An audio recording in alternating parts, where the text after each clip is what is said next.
Alright, I'm making a yellow rice jambalaya, but in the Cuban tradition, it's considered to be paella.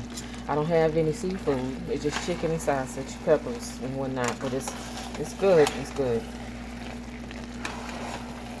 Normally, I would add the chicken sausage, shrimp, and crawfish tails. On average, that's what I would normally add. That's chicken. The sausage is over there. You got green and red bell peppers, along with a yellow Vidalia, a teaspoon and a half of fresh garlic, and 2 bay leaves.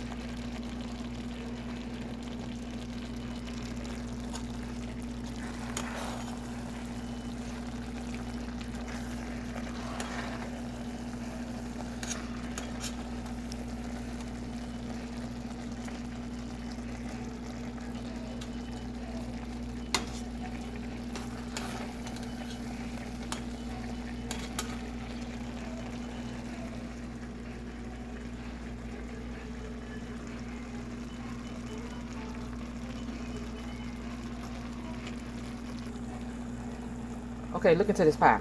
You see this consistency? It still have a little moisture. That's good. That's good.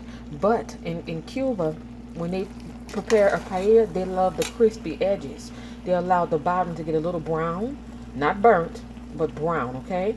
And you can do the same. It depends on whoever's preparing the food. It's your pot. Do as you desire, okay?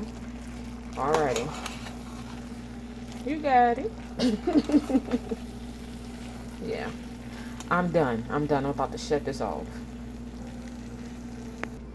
Okay, here's the finished product. You see that? Don't that look delicious? There's the sausage, the peppers.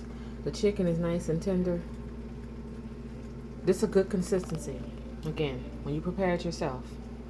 You don't want it to be too dry, but you want a little moisture. This is good. And the rice is fully cooked. It's fully cooked. Okay? All right, be blessed always. God bless. Take care.